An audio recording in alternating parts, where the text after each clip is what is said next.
तो दोस्तों आज हो गया 26 अप्रैल 2022। यूपी समेत देश दुनिया की सभी ताज़ा बड़ी खबरें लेकर आए सिर्फ आपके लिए। चलिए फटाफट खबर शुरू करते हैं। उससे पहले चैनल को अब तक सब्सक्राइब ना किया हो तो फटाफट चैनल को सब्सक्राइब कर दें, लाइक कर दें, शेयर कर दें ताकि इसी तरह की खबर आप हर रोज़ देख सकें। चलिए शुरू करते हैं आज की पहली बड़ी खबर। महाराष्ट्र की राजनीति में हनुमान चालीसा को लेकर राजनीतिक हलचल मची हुई है। भाजपा के नेता लगातार उद्धव ठाकरे सरकार पर हमलावर है। अब इस बीच मामले पर महाराष्ट्र के मुख्यमंत्री उद्धव ठाकरे ने भी पलटवार करते हुए तीखे तेवर दिखा दिए हैं।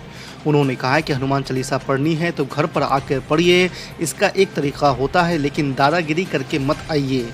अगर ऐसा करेंगे तो बाला साहब ने सिखाया है कि दादागिरी कैसे तोड़नी है। राजद विधायक और पूर्व मंत्री तेज प्रताप यादव ने ट्वीट कर पार्टी से इस्तीफा देने की घोषणा कर दी है। तेज प्रताप यादव ने कहा है कि वो जल्द ही अपने पिता और राजद के राष्ट्रीय अध्यक्ष लालू प्रसाद यादव से मिलकर अपना इस्तीफा सौंप देंगे। आपको बता दें कि तेज प्रताप यादव ने कहा है कि उन्होंने हमेशा अपने पिता के पदचिन्हों पर चलने का काम किया है और सभी कार्यकर्ताओं को सम्मान दिया है। आपको बता दें कि तेज प्रताप यादव के खिलाफ सोमवार को ही युवा राजद के महानगर अध्यक्ष रामराज यादव ने बंद कमरे में पीटने और दावते इफ्तार के दिन इस घटना को अंजाम दिए जाने का आरोप लगाया था। पंजाब की भगवत मान सरकार ने ऐलान किया है कि वो पंजाब में भी दिल्ली जैसा एजुकेशन मॉडल शुरू करेंगे। दिल्ली के एजुकेशन मॉडल को समझने पंजाब के कुछ अफसरों के साथ दिल्ली आए सीएम भगवत मान ने चिराग एनक्लेव स्थित सरकारी स्कूल का दौरा किया। इस दौरान सीएम अरविंद केजरीवाल और डिप्टी सीएम मनीष सिसोदिया भी उनके साथ रहे। इस दौरान मुख्यमंत्री भगवत मान ने कहा है कि दिल्ली के एजुकेशन मॉडल की पूरी दुनिया में चर्चा है और अब ऐसा ही एजुकेशन मॉडल वो पंजाब में भी डेवलप करेंगे। जम्मू कश्मीर के पूर्व मुख्यमंत्री और पीडीपी चीफ महबूबा मुफ्ती ने प्रधानमंत्री नरेंद्र मोदी पर निशाना साधते हुए कहा है कि वो केवल बातें करते हैं और देश के मुसलमानों और कश्मीर के युवाओं के लिए कुछ नहीं कर रहे हैं। मुफ्ती ने कहा है कि जब मुसलमानों की रोजी रोटी पर बुलडोजर चलाया जाता है तो वो कुछ नहीं करते। जम्मू कश्मीर के युवाओं की भूमि और रोजगार बाहरियों को दिया जा रहा है। आपको बता दें कि श्रीनगर में मीडिया से बात करते हुए उन्होंने कहा है कि हम सेकुलर देश में रहते हैं और यहाँ सबसे बड़ा अल्पसंख्यक समाज मुसलमानों का है। उन्हें तोड़ा जा रहा है, उनके घरों पर बुलडोजर चलाया जा रहा है, रोजी रोटी छीनी जा रही है। प्रधानमंत्री इस मामले में कुछ नहीं कह रहे हैं। लाउड स्पीकर और हनुमान चालीसा मामले में गिरफ्तारी के बाद भाईकला जेल में बंद निर्दलीय सांसद नवनीत राणा ने लोकसभा स्पीकर ओम बिरला को लिखे खत में दावा किया है कि जेल में उनके साथ भेदभाव किया जा रहा है। उन्होंने आरोप लगाया है कि नीची जाति से होने की वजह से उनके साथ बदसलूकी की जाती है और पीने का पानी भी नहीं दिया जाता।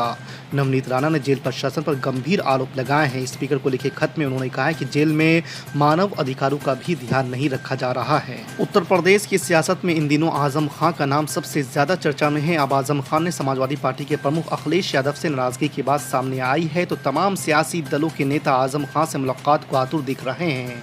रोज सीतापुर जेल में मुलाकात की अर्जियां लग रही है। इसी क्रम में सोमवार को कांग्रेस नेता आचार्य प्रमोद कृष्णन ने भी सीतापुर जेल जाकर आजम खान से मुलाकात की।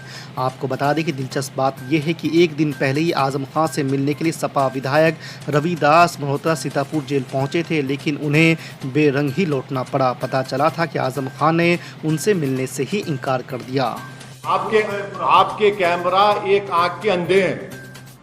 आपके कैमरा दो आंख दिखाना चाहिए। आप एक आंख के अंधे हैं तो मैं क्या कर सकता हूं? क्या आपको नहीं दिखाई दिया वो तलवारें? क्या आपको नहीं दिखा दिया कट्टी और वो तफंचे? क्या आपको नहीं आपके कानों को नहीं सुनाई दे रहा है उस तरह के गाने? क्या आपको नहीं दिख रहा कि उत्तराखंड में रात में जुलूस निकाला गया और वहां पर क्या क्या बकवास बका गया?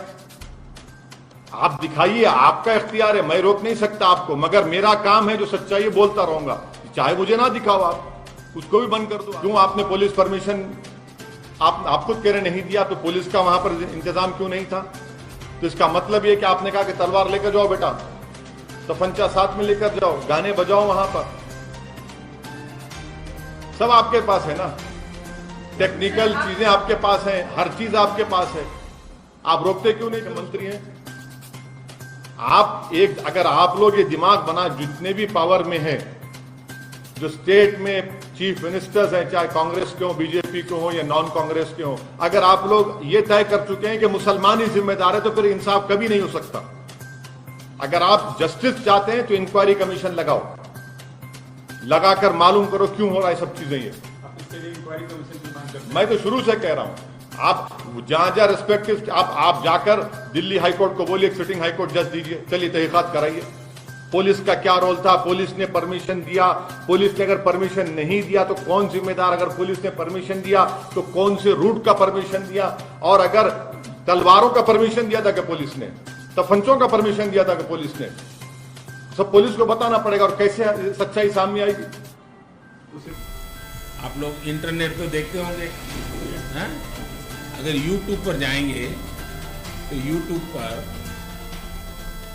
आचार्य देवव्रत के नाम से ढूंढोगे तो भी मिल जाएगा, जो गुजरात के गवर्नर है। या आप नेचुरल फार्मिंग या प्राकृतिक खेती ये ढूंढोगे तो भी मिल जाएगा। और एक गाय से 30 एकड़ भूमि में खेती होती है और 0 बजट खेती होती है, और फसल उतनी ही होती है जो पहले होती है, और कमाई डबल होती है, क्योंकि लोग प्राकृतिक खेती के जो फल फूल, अब आपको तो जम्मू बड़ा पास में ही है, तो सब्जी का बहुत बड़ा मार्केट जम्मू में आपको मिल जाता है, तो डबल पैसा मिलता है। अच्छा, आपके गांव का जन्मदिन क्या है? 24 अप्रैल मनाते हैं? आज से ही का जन्मदिन बना दिया? बिल्कुल है? इससे बड़ा हमारे गांव में कोई दिन हो ही नहीं सकता। इससे बड़ा हमारे गांव में कोई दिन। जो भी डेट आपकी हो, वैसे ढूंढोगे तो मिल जाएगी। अगर मान लीजिए आपको नई बनानी तो नई तय कर लीजिए। गांव का जन्मदिन बड़ा जोरों से मनाना चाहिए, और आपके गांव के लोग जहां भी गए हो उनको कहना चाहिए उस दिन आना पड़ेगा, और कोई न कोई एक नया काम गांव में उस दिन तय किया जाए और 365 दिन में पूरा करना। फिर ग्राम सभा बुलाई जाती है। ग्राम सभा में जो हमारे बुजुर्ग हैं, मतलब सभी 3 वर्ग के जो होते हैं, मिडिल एज के, सभी को बुलाते हैं, इनवाइट करते हैं और उस पर डिस्कस करते हैं। फिर हम आके बताते हैं सरपंच साहब को कि हमारे ये काम है। 5 साल के लिए आपको लोगों ने अपना सारा काम दे दिया। आप भी तय कीजिए 5 साल के अंदर अंदर इस गांव में ऐसी कौन सी चीज करेंगे कि हमारे नाते नाती पोते भी आएंगे तो देखेंगे, देखे मेरी नानी यहाँ थी तो ऐसा बनाया था। ऐसा कर सकते हैं क्या? हाँ। सर, हमारे पंचायत में, हमारी वार्ड में हर घर में शौचालय बन गए हैं। आधार कार्ड, आयुष्मान कार्ड, जो सभी योजना जो मिल गई है सर। तो मैं आपसे सर बहुत देर से ख्वाहिश थी मिलने की, तो आज आपके दर्शन हो गए और सब गाँव को धन्य हो गया। हम ऐसा रोजगार पैदा करना चाहते हैं कि गांव में हमें एक भी गरीब नहीं रहने देना। पूरे देश में से गरीब हटे या ना हटे, हम हमारे गांव से हटाएंगे।